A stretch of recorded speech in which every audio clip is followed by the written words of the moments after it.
மக்காவோட மிகப்பெரிய செல்வந்தரான இஸ்லாத்துக்காக எல்லாத்தையுமே தியாகம் பண்ண முஸஅப் ரலியல்லாஹு அன்ஹு அவர்களோட வாழ்க்கையுடைய பக்கங்களை எல்லா வாலிபரும் கேட்கணும். ஆரம்ப கால மக்காவோட வாலிபர்கள் முஸஅப் ரலியல்லாஹு அன்ஹு அவர்களை போல வாழணும்னு ஆசைப்பட்டாங்க. இதனாலனா முஸஅப் ரலியல்லாஹு அன்ஹு அவங்க அணியறதோ யமன் நாட்டுல இருந்து எடுத்து வரப்பட்ட காலணிகளும் அந்த காலத்தோட மிகச்சிறந்த துணிகளை கொண்ட ஆடைகளையும் மக்காவோட ஃபேஷனான ஐகோனாவும் இருந்தாங்க. இன்னும் அந்த பக்கமா முஸஅப் ரலியல்லாஹு அன்ஹு அவர்கள் நடந்து போன அவர்களோட அத்தர் வாசம் அவங்க போன அப்புறமா அந்த வாசனை ரொம்ப நேரத்துக்கு நிக்கிற மாதிரி அந்த காலத்தோட மிகச்சிறந்த அத்தார்களை பாவிக்கிற ஒரு செல்வந்த வாலிபர். என்னதான் அவ்வளவு பெரிய சொத்தும் செல்வந்தமும் இருந்தாலும் சிலை வணக்கத்தோட சந்தேகம்னால சந்தோஷங்கள் இருக்கல. அந்த காலகட்டத்துல தான் நபி ஸல்லல்லாஹு அலைஹி வஸல்லம் அவர்களோட பிரச்சார பணி ரகசியமா பரப்பப்படுது. அந்த ரகசிய பிரச்சார பணியை நபி ஸல்லல்லாஹு அலைஹி வஸல்லம் அவர்கள் தாருல் அர்கம் அப்படிங்கிறவரோட வீட்டுல ரகசியமா இஸ்லாத்தை கற்பிக்கிறது அப்படிங்கிறது முஸஅப் ரலியல்லாஹு அன்ஹு அவர்களுக்கு தெரிய வந்து நபி ஸல்லல்லாஹு அலைஹி வஸல்லம் அவர்களை தான் மேல உயிரையே வச்சிருக்க தன்னோட அம்மாக்கு தெரியாம சந்தித்து இரவு நேரத்துல ரகசியமா இஸ்லாத்தை படிச்சு கலிமாவை சொல்லி முஸ்லிமா மாறுறாங்க.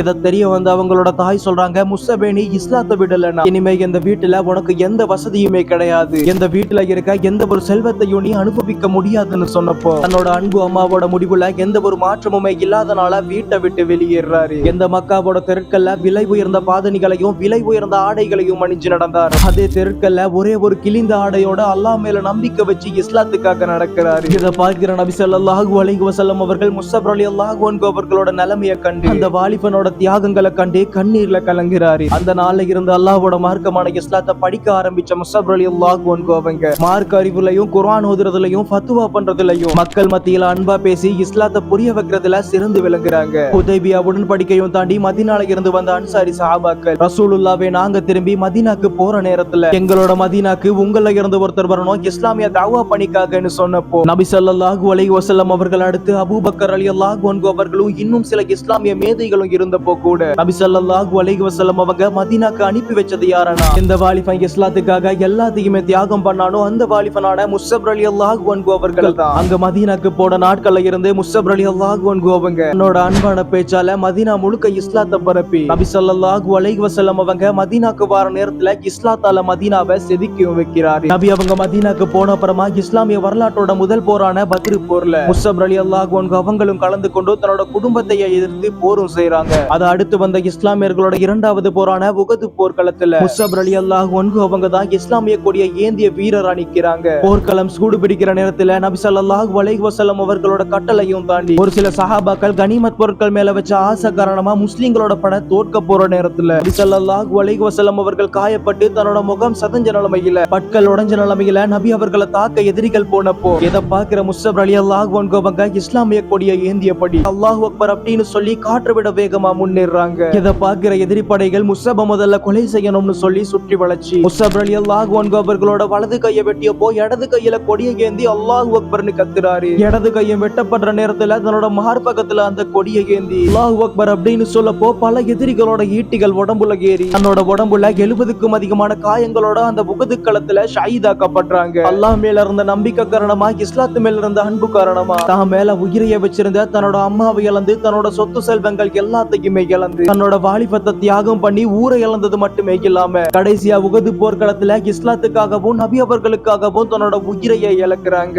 அப்படியே போர் முடிஞ்ச நேரத்துல நபி ஸல்லல்லாஹு அலைஹி வஸல்லம் அவங்க கண்ணீரோட சஹாபாக்களை தேடுறாங்க. அப்பதான் முஸஅப் ரலியல்லாஹு அன்ஹு அவர்களோட ஷஹீதான உடலை கண்டு கண் கலங்கி அழுகுறாங்க. முஸஅப் ரலியல்லாஹு அன்ஹு அவர்களோட கஃன் புடவை மூலமா தலையை மறைக்கிறாங்க, கால் தெரியுது, காலை மறைக்கிறாங்க, தலை தெரியுது. இதை பார்க்கிற சஹாபாக்கள் கண்ணீரோட கதறுறாங்க. இஸ்லாத்துக்காக முஸஅப் ரலியல்லாஹு அன்ஹு அவர்கள் பண்ண தியாகங்கள் மத்தியில இஸ்லாத்துக்காக எதையுமே தியாகம் பண்ணாத நானும் நீங்களும் உலக வாழ்க்கைக்காக இஸ்லாத்தையே தியாகம் பண்றோம். சுப்ஹானல்லாஹ். இந்த ஒரு வரலாறு ஒவ்வொரு ஆண்களும் ஒவ்வொரு பெண்களும் ஒவ்வொரு வாலிபர்களும் கேட்க வேண்டிய ஒவ்வொரு முஸ்லிம்களும் தெரிஞ்சுக்க வேண்டிய ஒரு வரலாறு. சோ வீடியோவை லைக் பண்ணி கமெண்ட் பண்றது மட்டுமே இல்லாம இந்த வீடியோவை நிறைய பேருக்கு ஷேர் பண்ணுங்க. அந்த ஷேர் மூலமா ஒருத்தர் பிரயோசனம் அடைஞ்சாலுமே அதுல இருந்தும் உங்களுக்கு நன்மை வரும். சோ இதுதான் end of the video part. அஸ்ஸலாமு அலைக்கும் வரஹ்மத்துல்லாஹி வபரகாத்துஹு.